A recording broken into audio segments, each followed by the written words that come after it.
Hi guys, I didn't bring, I don't have all the essentials to do what I need to do with my face. So I got my makeup box aquí, and normally I just keep all my makeup in here. I took some out, but seriously, I don't use a lot. Before coming back to, now I live in a house, but like before I recently moved into a house, I was in an RV, so I made sure that when I packed like makeup, it was bare minimum, exactly what I need, because I don't have room for more. So this is like RV living style face makeup thing, and then 2 palettes that I could not be without. Like, this is really important because when you're traveling and you want to take your makeup but you don't know what to take, let me show you why I chose these 2 palettes. So my 2 favorite palettes are both from BH Cosmetics. I am cheap, okay? I love to save money. I don't like to spend it. I do like to spend it, but as long as it's inexpensive. I'm a Walmart girl all the way. Target is way too bougie and expensive for me, okay? But that's okay. My sister is a Target person all the way. I'm just Walmart, okay? I'm a Wally World. That's my style. That's my thing. They got the cute outfits for the low and the makeup. So that's what we want to do today. Okay. Now, I don't have my moringa oil. I don't have my setting spray. I don't have my primer, but I did put moringa oil on my face this morning. So that's just a little bit scary for me, just because the biggest thing that I did for my makeup game was making sure I properly moisturized. And then once I moisturize, get out. My mama got some moringa oil right here. Never mind. We gonna use this because mama got it, okay? I need your tincture hookup. Oh my gosh, you just beat cancer. Good for you. You have me to thank, Margaret. CMOS, Moringa, and K. That's amazing. Congrats. That's incredible. Kev, Nikki, Bradley, thank you so much. You're so sweet. How are the babies after everything? Well, what do you mean everything? Like, which part? My children are good regardless. I'm not sure exactly which part, but my children are great, but if I know exactly which part you're talking about, I could give more details as to what we went through and what we did and all the things. Yeah. Dude, I love my nails and I will not stop getting, like, dude, people were acting so brand new, like, stop getting your nails done. Like, what? Dude, I'm not gonna stop doing what I love, okay? I think it's so important to pull yourself together no matter what is happening in life. You don't want to look like your circumstances, like for me, when I was on a budget, like shopping at the Dollar Tree budget, when I was on that type of budget, I still look cute. I hand-me-downs, hello. I made sure that people knew I accept hand-me-downs, and I went thrift store shopping, and I always looked, put together. You would have never thought I was on food stamps, but that was me. That's how I coped with things that I was going through. And I've always used makeup and getting cute and getting dressed as a way out. And I haven't changed back then, and I'm not going to change now. Like, the way that life has picked me up, spit me, like pushed me down, kicked me. This is what life has done to me. So whenever all the crazy psychopaths on social media, and then the people that just ate it up, like, it's just crazy how people can just believe false information without fact checking. Like, it's crazy. But that's not my business. That's not my problem, what other people do. What I need to do is focus on me. I can't get this out. Sorry, I got a phone call. Oh, hold on. Mute.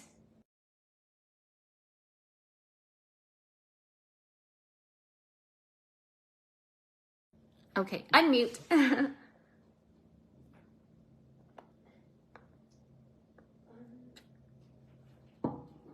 What moringa oil do you use?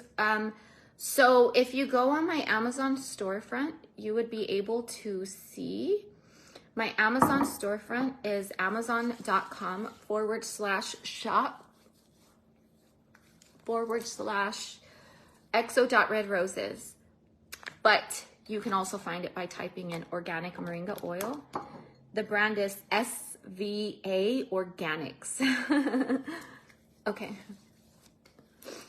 I don't have primer either, so we're kind of working with, I'm gonna take off, dude, I'm really hot in here. Yeah, if I had Monistat, I would totally use that right now. But I am limited in my little box. So, and dude, today has been a day for allowing myself to fall apart a little bit, you know? I've been strong for so long, but it's like, you know, physical pain is not something that I dealt with for a very long time since switching to the way that I eat. So to have it again, it feels very foreign to my body. I really feel like whenever I went to Yuma this weekend, that drive, even though it's not bad at all. Like, it's Tucson and Yuma are all, they're in Arizona. Like, to me, a far drive would be from like Tucson to Texas. You know, that would be far for me. But Yuma to Tucson, Tucson to Yuma. I went to Yuma on Saturday and I came back Sunday. And I grabbed my things in my house. I didn't spend the night there. So let me tell you how that happened. I went to, okay, so do you remember whenever I was live and I did my makeup last? A lot of people were there. Hi, LAGG! Okay, so remember how I did my makeup and I was wearing my black and white checkered like pajama dress type deal, which is not really a pajama dress, but I made it a pajama dress. Right after that, I noticed that my friend had sent me a message. And she was like, hey, sis, when you have a chance, can you call me? I want to talk to you a little bit. So I was like, okay, yeah. I called her right away. And I was a little bit nervous because she hadn't contacted me like that. You know, like, if you could talk, give me a few minutes. And so I was, you know, concerned. So I called her right away. And so she just wanted to check in how I was doing. But she also wanted to ask other questions and things. And we got to talking about my house, and I had told her, like, I really want to go back to Yuma to get my stuff. Now that I have a home, and, you know, now that me and my children are, like, established or trying to get established here in Tucson, like, I want to go get my stuff now. But it was all, remember, like, I was live Saturday. So then I'm talking to her, and I tell her that I did want to go to Yuma, but I don't want to go there and not have the help I need. And like, it's just way too last minute to like try to find people to help me. And then she was like, sis, my husband can help you. Normally he works 7 days a week, but this time, like, he's been working 7 days a week since like October, or like for months on end. She was like, this weekend, he's actually not working. Like, this is the first weekend in months that he hasn't worked. And so I didn't want her to just volunteer him for the job without him knowing, you know, because if he took off work, maybe he's going to want to stay home, you know, but then there are, you know, I guess in our culture, like, I know, usually, the man is like work, like working machine, you know, and that's how my dad was. that's how my dad was / is. My dad works so freaking hard still, but like, I would imagine that he works so much that taking time off is so foreign to his regular routine that I could see him wanting work to do so that he could be not feeling like stuck, you know? So anyways, I was like, okay, sis, you talk to your man and let me know. And then if he says yes, then I'll go there right now. And this was like afternoon, you know, like this was not early. So she called me back and I prayed right when we hung up and she went to go talk to her husband. I prayed. And, you know, with Vaughn being in the hospital, I don't want to leave him and nobody, like, he's not going to have someone there, especially advocating for him, standing up for him, all the things, you know. It would be nice. That would be nice. But, yeah, you know, I also have to protect my husband and his trauma that he's been through. And I need to respect the people that he would not want around. I need to respect his wishes. And nobody knows my husband better than me. And nobody knows me better than my husband. We've been together for 8 years, over 8 years.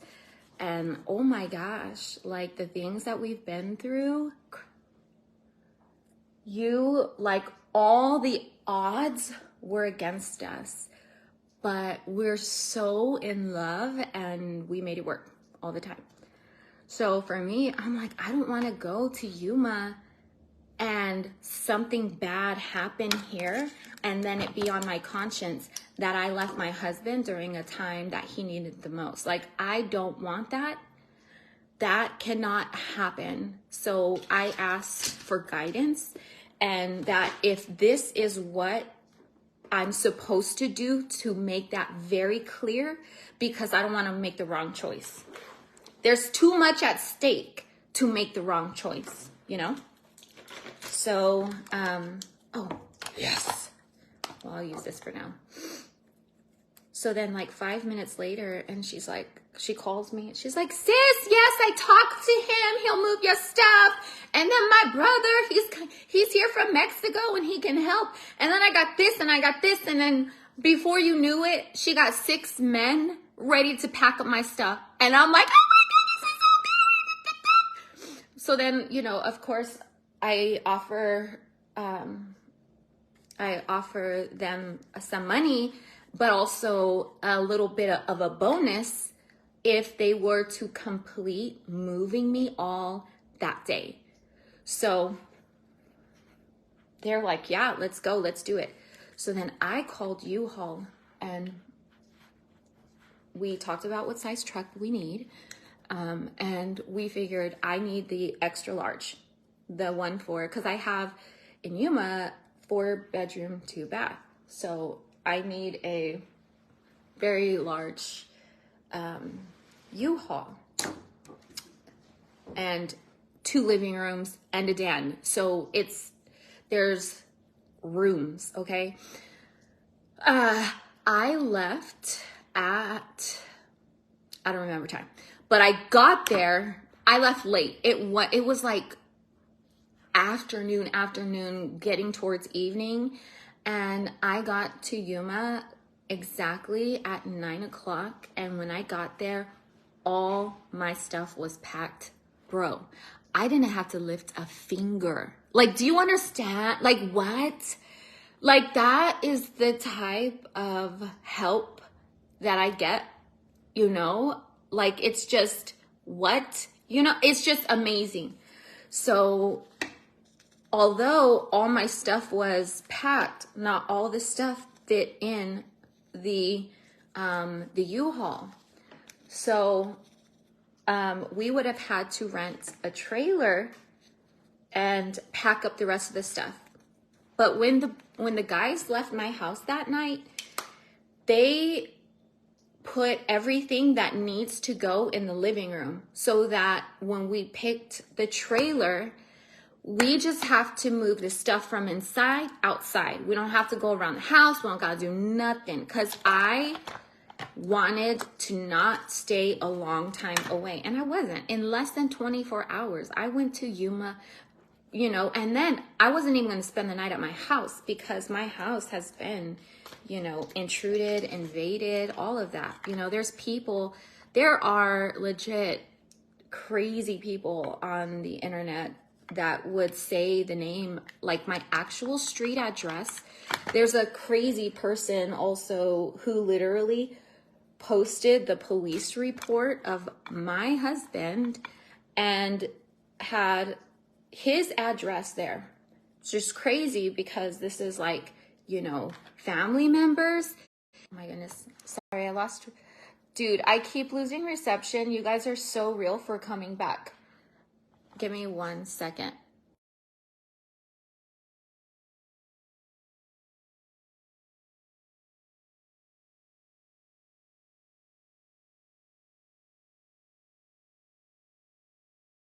Are we good now? Give me a second.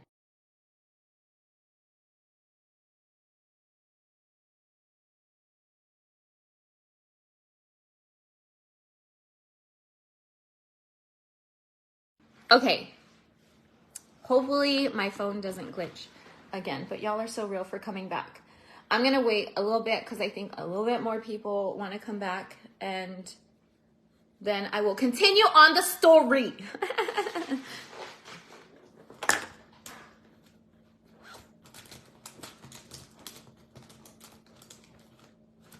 Okay. Let's see, I don't even want to use this. Okay, I'll just use this. Back on. Oh, good. Thank you guys for waiting for me because my phone, I don't know why it like stays frozen for so long. I am on the Wi-Fi too. Okay. Hold on. I'm gonna bring you a little close. Okay, so I'm gonna get back to my story. So, entonces, you know, my house has been violated so bad. Like the way that people just, you know, what's crazy is that I have children, you know? I have children. And the person that posted the police report that had my address is related to those children. That person intentionally, like, put my children in danger. And maybe if it wasn't intentionally, the fact that that person didn't want to try to fix it or didn't want to try to keep my children safe. Those children are Vaughn's children as well. He don't play that. I don't play that. We do not play. When someone messes with our kids, oh, you burn all your bridges. And that's exactly what happened. Vaughn's family burned that bridge hard. That bridge is burnt, like burnt. Because our safety was at risk time and time and time again. So no, that's just, you know. So dealing with all of this, that's a lot, you know. Forget social media. Imagine if none of that on social media happened. Already, that's still so much on my plate, you know? That's a lot to have to take on. Like, although I had been Vaughn's caregiver for the last 2 years because his health issues didn't just start when he attempted. His health issues started in 2019, right before his seizure started, like a year before his seizure started. Like that was crazy. That was a hard time. That was a really hard time. And so from that moment forward, I had to learn all about, you know, my husband's health, especially since he had already been on seizure meds and they were pushing Keppra so hard. Like they did not want to give him anything other than that. And that made his seizures so much worse. It made his behavior, like not behavior, but you're like his mood or it was different, very different. Like before he would have a seizure, there would be major personality change. And that's how I knew a seizure was coming. When he was on Keppra, it was like every day was a personality change, but he wouldn't have a seizure. Like the seizures that he used to have, he would have smaller ones throughout the night. And it was like, that's scary and bad and all the things. Like, bro, we went through it. We went through it. We went through it. But anyways, back to the Yuma story. So I wasn't going to spend the night at my house. Heck no. At first, I wanted to, and I thought, you know what? Let's kumbaya. We didn't have beds. We didn't have blankets. So I hit up some people that are my just saviors. Like, they're just incredible people in Yuma. So I'm like, hi, I'm here. Can I borrow some blankets and some pillows? She's like, yeah. Do you need an air mattress? I'm like, yes, please. So then I went to go pick it up. But then the sis whose husband moved my stuff, I guess her husband told her, like, hey, she's gonna be sleeping on the floor. Like, she doesn't have beds up. She doesn't have blankets, everything. Oh my gosh. Okay, give me 1 second. I'm gonna have to go. I'll call you back. Let me restart this. I'll be back.